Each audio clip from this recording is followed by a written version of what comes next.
All right, welcome everyone to the deep dive. Today we're going to get into something I think is really, really important. And that's how education in Latin America is, well, evolving, I guess is the best way to say it.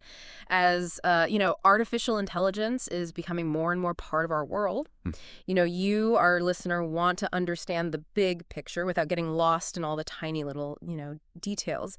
So we've gone ahead and looked at discussions from all across Latin America, educators and professionals from Chile, Ecuador, Guatemala, Peru, Wow. to try and understand really what's happening here. Fascinating. It is. Yeah. So what are the biggest challenges to preparing the next generation for this future that's being so heavily influenced by AI?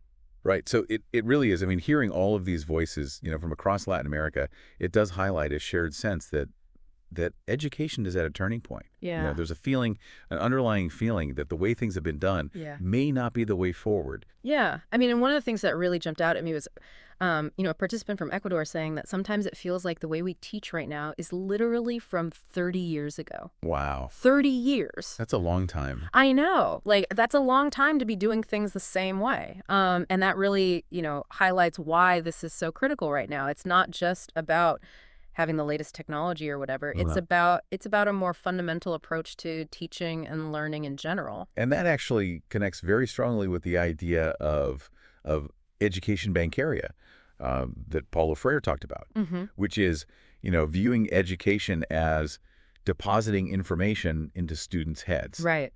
And a participant from Peru pointed out that this model Oh, wow. is still very much present in Latin America. So instead of, the students actively engaging, thinking for themselves, it's often still about memorization, which, in a world with readily available information, the rise of AI, that passive approach, it doesn't really cut it anymore. You really need to cultivate these critical thinking skills, creativity, problem solving, the ability to innovate. Yeah, and this brings us to AI, right? Yes, Like the elephant in the room. the big one. The big one.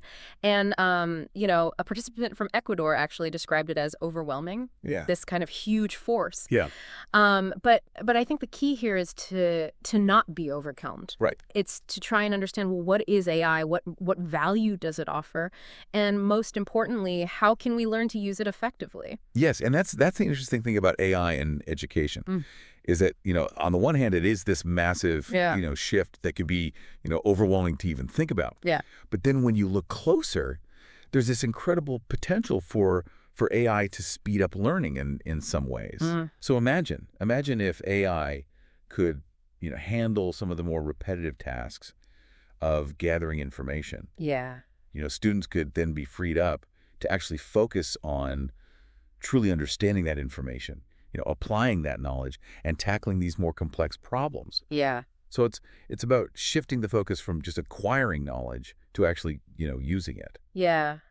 And I mean, and we heard an example of this too from a student in Ecuador who used ChatGPT to come up with some initial ideas for a robotics project. Interesting. I know, it's really interesting. And that's a pretty clear sign that young people, are already interacting with these AI tools, and they're doing it on their own a lot of times. Yeah, that's right. Like outside of the classroom. Exactly. Which really highlights that we can't just ignore AI, Mm-hmm. right? You can't just hope that it goes away. We need to actually equip students with the skills to navigate this new reality. Yeah. So it's not just about them being able to play around with these tools. Right. We need to teach them how to use AI in a smart way, responsibly. Mm-hmm. And that means, very practical things like how to write effective prompts, Right. which is, how do you ask AI the right questions to get useful results? Right. Yeah. And then the other, equally important part is to teach them how to critically evaluate the information that AI gives them. Because just because, AI spits out some information doesn't mean it's true. Right. Right. Exactly. Now, while all this is really exciting, all the possibilities of AI, we have to address the digital divide, right? Because there is a very real issue there. And a participant from Guatemala gave a really, really clear picture of this, pointing out that in many areas, there's just not even access to basic, technological tools. Right. And that's really key to remember, because even before we get into all the details of AI in education, a significant part of the population across Latin America, Mm-hmm. still lacks basic internet access. They don't have computers, devices. Wow. And for them, the priority is just having access to educational resources Right. in any form. Yeah. So, it's a very uneven playing field. Yeah. And that also plays out in the way that, AI is being adopted Hmm. across the region, right? Um, so there was a World Bank report that says that, Chile, Brazil, and Uruguay seem to be, leading the way. But then we heard a very interesting perspective from a participant in Chile. Yes, this brings up a really important point about broad reports versus the reality on the ground. Mm-hmm. So even though some of these, high-level assessments might say one thing, Right. there's this concern that the integration of AI in Chilean classrooms isn't actually, as advanced as it appears. Mm. And the example given was that, schools aren't even consistently teaching something as basic as Excel. And, that brings up the question, how accurate are these broad regional assessments? It makes you wonder about the data, right? Like, Yeah. is this information that's going to the World Bank actually reflecting the reality of the classrooms? Right, right. And ultimately, Right. as we've been saying, that lack of reliable technological infrastructure, especially in rural areas, that remains a huge barrier to progress. Mm-hmm. So while some parts of Latin America might be experimenting with, cutting-edge AI in education, Yeah. many others are still grappling with these fundamental issues of just being connected. Yeah. Yeah.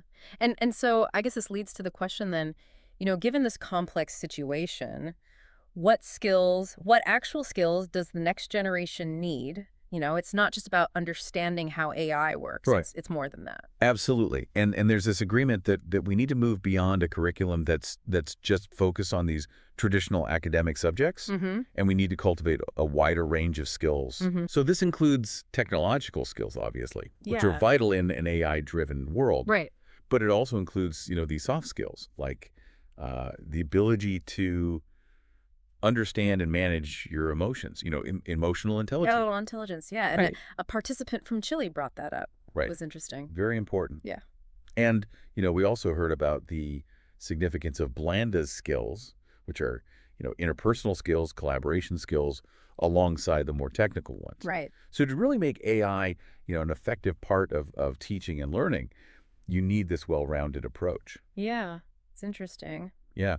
And at the heart of all of this is the need to nurture these uniquely human abilities that AI, at least in its current form, Mm-hmm. can't replicate. That complex reasoning, genuine creativity, and just that ability to adapt to new situations. Yeah.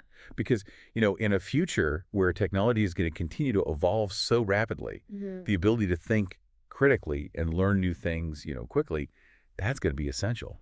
It's about empowering individuals to navigate a future that's, inherently uncertain. There was also this point made about being careful not to become too reliant on AI. Yes, absolutely. Right. Because while it's a powerful tool, it shouldn't be, a substitute for human judgment, Right. especially, when you're making big decisions. It's about finding that balance. Exactly. It's about using AI to enhance our own intelligence Mm-hmm. and capabilities, not replace them. Right. Right. So with all these factors, I mean, how do we actually move forward? Well, we are seeing some first steps.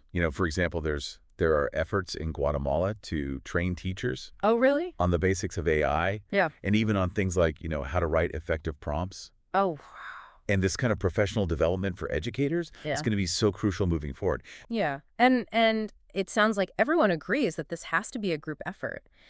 Parents, educators, governments, institutions, everyone has to work together to overcome, that digital divide and to make sure that all this new technology is being used in an ethical way. Absolutely. It has to be a collaboration. Yeah. And, governments have a role to play Yeah.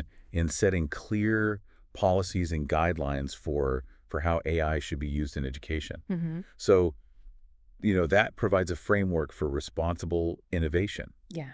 And at the same time, educational institutions themselves, they have to prioritize investing in upgrading their technology, expanding internet access, Right. particularly in those underserved communities. Yeah. That's so important. Yeah. And parents came up too, right? The idea that there should be more involved in their children's Right. technological education, especially when it comes to AI and how to use it ethically and productively. Yeah, exactly. Yeah. Educating the next generation in this age of AI, Yeah. it needs to be a partnership. It involves everyone, all the key stakeholders in a child's life. And educators too, of course. They Yes. need to adapt their approach, their methods, even how they evaluate learning. It's Yeah. a lot of change. And, we even heard some really forward-thinking ideas. A participant from Chile mentioned the idea of, potentially making big changes to the whole educational program. Right, right. And those kinds of bold ideas, even radical ideas, Yeah. they're important because they spark innovation. Yeah. They challenge the way we've always done things. Yeah.